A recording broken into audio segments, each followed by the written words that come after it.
the one, the eve of the war. No one would have believed, in the last years of the 19th century, that this world was being watched keenly and closely by intelligences greater than man's, and yet as mortal as his own. That, as men busied themselves about their various concerns, they were scrutinized and studied, perhaps almost as narrowly as a man with a microscope might scrutinize the transient creatures that swarm and multiply in a drop of water. With infinite complacency, men went to and fro over this globe about their little affairs, serene in their assurance of their empire over matter. It is possible that the infusoria under the microscope do the same. No one gave a thought to the older worlds of space as sources of human danger, or thought of them only to dismiss the idea of life upon them as impossible or improbable. It is curious to recall some of the mental habits of those departed days. At most, terrestrial men fancied there might be other men upon Mars, perhaps inferior to themselves and ready to welcome a missionary enterprise. Yet, across the gulf of space, minds that are to our minds as ours are to those of the beasts that perish, intellects vast and cool and unsympathetic, regarded this earth with envious eyes, and slowly and surely drew their plans against us.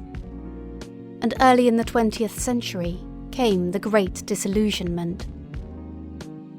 The planet Mars, I scarcely need remind the reader, revolves about the Sun at a mean distance of 140 million miles, and the heat and light it receives from the Sun is barely half of that received by this world.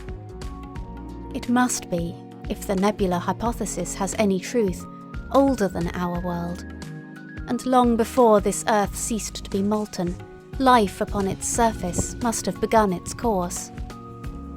The fact that it is scarcely 1/7 of the volume of the Earth must have accelerated its cooling to the temperature at which life could begin. It has air and water, and all that is necessary for the support of animated existence. Yet so vain is man, and so blinded by his vanity, that no writer, up to the very end of the 19th century, expressed any idea that intelligent life might have developed there far, or indeed at all, beyond its earthly level. Nor was it generally understood that, since Mars is older than our Earth, with scarcely a quarter of the superficial area and remoter from the Sun, it necessarily follows that it is not only more distant from time's beginning, but nearer its end. The secular cooling that must someday overtake our planet has already gone far indeed with our neighbour. Its physical condition is still largely a mystery, but we know now that, even in its equatorial region, the midday temperature barely approaches that of our coldest winter. Its air is much more attenuated than ours. Its oceans have shrunk until they cover but a third of its surface. And as its slow seasons change, huge snowcaps gather and melt about either pole and periodically inundate its temperate zones. That last stage of exhaustion, which to us is still incredibly remote, has become a present-day problem for the inhabitants of Mars. The immediate pressure of necessity has brightened their intellects, enlarged their powers, and hardened their hearts. And looking across space with instruments and intelligences such as we have scarcely dreamed of, they see, at its nearest distance only 35 million of miles sunward of them, a morning star of hope, our own warmer planet, green with vegetation and grey with water, with a cloudy atmosphere eloquent of fertility, with glimpses through its drifting cloud wisps of broad stretches of populous country and narrow, navy-crowded seas. And we men, the creatures who inhabit this earth, must be to them at least as alien and lowly as are the monkeys and lemurs to us. The intellectual side of man already admits that life is an incessant struggle for existence, and it would seem that this too is the belief of the minds upon Mars. Their world is far gone in its cooling, and this world is still crowded with life, but crowded only with what they regard as inferior animals. To carry warfare sunward is, indeed, their only escape from the destruction that, generation after generation, creeps upon them. And before we judge of them too harshly, we must remember what ruthless and utter destruction our own species has wrought, not only upon animals, such as the vanished bison and the dodo, but upon its inferior races. The Tasmanians, in spite of their human likeness, were entirely swept out of existence in a war of extermination waged by European immigrants in the space of 50 years. Are we such apostles of mercy as to complain if the Martians warred in the same spirit? The Martians seem to have calculated their descent with amazing subtlety. Their mathematical learning is evidently far in excess of ours, and to have carried out their preparations with a well-nigh perfect unanimity. Had our instruments permitted it, we might have seen the gathering trouble far back in the 19th century. Men like Schiaparelli watched the red planet. It is odd, by the by, that for countless centuries Mars has been the star of war, but failed to interpret the fluctuating appearances of the markings they mapped so well. All that time the Martians must have been getting ready. During the opposition of 1894, a great light was seen on the illuminated part of the disk, first at the Lick Observatory, then by Perrotin of Nice, and then by other observers. English readers heard of it first in the issue of Nature dated August 2nd. I am inclined to think that this blaze may have been the casting of the huge gun in the vast pit sunk into their planet, from which their shots were fired at us. Peculiar markings, as yet unexplained, were seen near the site of that outbreak during the next two oppositions. The storm burst upon us 6 years ago now. As Mars approached opposition, Lavelle of Java set the wires of the astronomical exchange palpitating with the amazing intelligence of a huge outbreak of incandescent gas upon the planet. It had occurred towards midnight of the 12th, and the spectroscope, to which he had at once resorted, indicated a mass of flaming gas, chiefly hydrogen, moving with an enormous velocity towards this Earth. This jet of fire had become invisible about 12:15. He compared it to a colossal puff of flame suddenly and violently squirted out of the planet, as flaming gases rushed out of a gun. A singularly appropriate phrase it proved. Yet the next day there was nothing of this in the papers, except a little note in the Daily Telegraph, and the world went in ignorance of one of the gravest dangers that ever threatened the human race. I might not have heard of the eruption at all, had I not met Ogilvy, the well-known astronomer, at Ottershaw. He was immensely excited at the news, and in the excess of his feelings, invited me up to take a turn with him that night in a scrutiny of the red planet. In spite of all that has happened since, I still remember that vigil very distinctly. The black and silent observatory, the shadowed lantern throwing a feeble glow upon the floor in the corner, the steady ticking of the clockwork of the telescope, the little slit in the roof, an oblong profundity with the stardust streaked across it. Ogilvy moved about, invisible but audible. Looking through the telescope, one saw a circle of deep blue, and the little round planet swimming in the field. It seemed such a little thing, so bright and small and still, faintly marked with transverse stripes, and slightly flattened from the perfect round. But so little it was, so silvery warm, a pin's head of light. It was as if it quivered, but really this was the telescope vibrating with the activity of the clockwork that kept the planet in view. As I watched, the planet seemed to grow larger and smaller and to advance and recede, but that was simply that my eye was tired.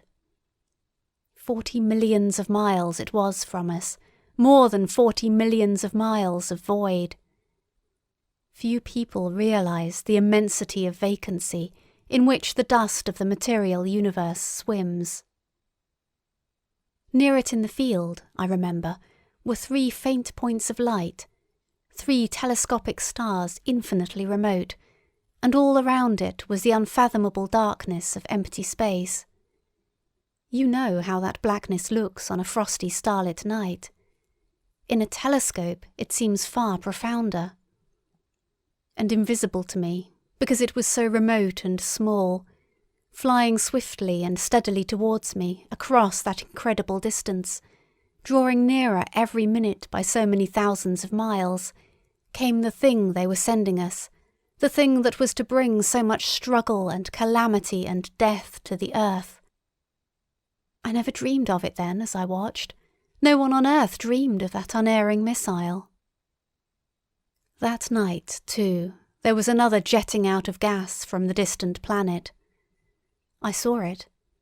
A reddish flash at the edge, the slightest projection of the outline just as the chronometer struck midnight, and at that I told Ogilvy, and he took my place. The night was warm, and I was thirsty, and I went, stretching my legs clumsily and feeling my way in the darkness, to the little table where the siphon stood, while Ogilvy exclaimed at the streamer of gas that came out towards us. That night another invisible missile started on its way to the Earth from Mars, just a second or so under 24 hours after the first one. I remember how I sat on the table there in the darkness, with patches of green and crimson swimming before my eyes. I wished I had a light to smoke by, little suspecting the meaning of the minute gleam I had seen, and all that it would presently bring me. Ogilvy watched till 1, and then gave it up, and we lit the lantern and walked over to his house. Down below in the darkness were Ottershaw and Chertsey, and all their hundreds of people sleeping in peace. He was full of speculation that night about the condition of Mars, and scoffed at the vulgar idea of its having inhabitants who were signalling us. His idea was that meteorites might be falling in a heavy shower upon the planet, or that a huge volcanic explosion was in progress. He pointed out to me how unlikely it was that organic evolution had taken the same direction in the 2 adjacent planets. "The chances against anything man-like on Mars are 1,000,000 to 1, he said. Hundreds of observers saw the flame that night, and the night after about midnight, and again the night after, and so for 10 nights, a flame each night. Why the shots ceased after the 10th, no one on Earth has attempted to explain. It may be the gases of the firing caused the Martians inconvenience. Dense clouds of smoke or dust, visible through a powerful telescope on Earth as little grey fluctuating patches, spread through the clearness of the planet's atmosphere and obscured its more familiar features. Even the daily papers woke up to the disturbances at last, and popular notes appeared here, there and everywhere concerning the volcanoes upon Mars. The seriocomic periodical Punch, I remember, made a happy use of it in the political cartoon. And, all unsuspected, those missiles the Martians had fired at us drew earthward, rushing now at a pace of many miles a second through the empty gulf of space, hour by hour and day by day, nearer and nearer. It seems to me now almost incredibly wonderful that, with that swift fate hanging over us, men could go about their petty concerns as they did. I remember how jubilant Markham was at securing a new photograph of the planet for the illustrated paper he edited in those days. People in these latter times scarcely realize the abundance and enterprise of our 19th century papers. For my own part, I was much occupied in learning to ride the bicycle, and busy upon a series of papers discussing the probable developments of moral ideas as civilization progressed. One night, the first missile then could scarcely have been 10 million miles away, I went for a walk with my wife.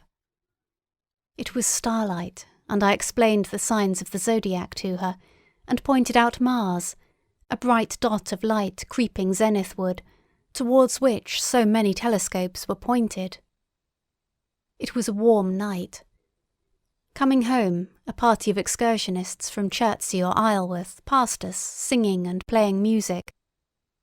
There were lights in the upper windows of the houses as the people went to bed. From the railway station in a distance came the sound of shunting trains, ringing and rumbling, softened almost into melody by the distance. My wife pointed out to me the brightness of the red, green and yellow signal lights hanging in a framework against the sky. It seemed so safe and tranquil. End of section 1.